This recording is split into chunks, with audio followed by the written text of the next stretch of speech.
to the Excel New Resolution 2021. Today, let's go back to basics, okay? Let's talk about the present simple.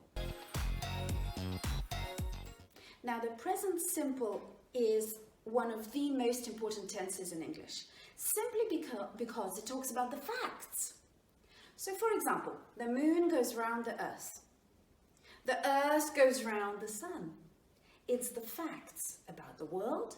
It's the facts about you. I drive a great car, and so on. And it's also the routine. It's talking about your routine. For example, I wake up at 6 o'clock. Then I drive to work, or I walk to work. Now, why don't you go ahead right now and practice saying these sentences, but making them true for you. How do you go to work? Have a moment, pause. You can even pause this video if you'd like, and take some time, take a pen, take a piece of paper, and write down some of your examples. Or you can just construct these sentences in your mind. So, for example, I go to work by bike, I drive to work, I walk to work, and so on. Or maybe I even work from home. So, by now you've all had some time to practice, hopefully. Hopefully you've said all these sentences out loud in your mind, or maybe you've read them out loud. Remember, saying something out loud is very, very important. Let's move on. There is one tiny little exception that you must remember when using the present simple. Yes, it's very simple to use. You take the verb and you say, I go, we go, they go, you go. It never changes, except for one case. And this one case is when we're talking about somebody else, the third person, he, she, it. Think about your brother, think about your sister, think about your colleague, think about one person. Go on, go ahead. Take some time, you can even pause this video again and think about this person and tell me a couple of sentences about this particular person. For example, I'm thinking about my best friend right now.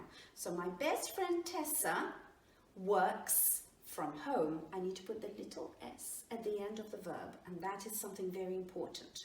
Her husband walks to work, and that's just an example for me.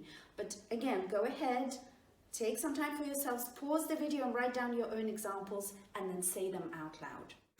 And now, let's do some more practice. Let's talk about sports. Let's generate some examples. Now, I do a lot of different sports. I practice a lot of different sports throughout the year. For example, in winter, I often ski. Have a think. What do you do in winter? Maybe it's not sports, maybe it's some other activities. You can pause this video again and come back. Now, in summer, spring and autumn, I cycle. And of course, I always wear my trusted helmet.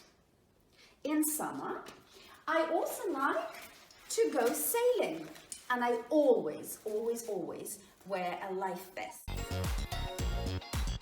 Present continuous, which is something completely different, because we're no longer going to be talking about the facts. We're going to be talking about the actions happening right here, right now. I am talking to you. I am explaining something to you. I am not skiing, I am not cycling, and I'm definitely not sailing out in choppy seas. Okay? So the present continuous, the logic of the present continuous is completely different from the present simple. Present simple, I go, I work, always, often, never, sometimes, it's facts. And we use the verb as it is. Present continuous, right now, exceptionally, I am not cycling. We use the verb to be. And then at the end of the verb, we need to put a little ing. I am not working right now, technically speaking. I am talking to you. Well, take a moment for it all to sink in. Take some time to practice on a piece of paper or just in your minds, and make sure you say all of these sentences out loud. And then, of course, feel free to take our test.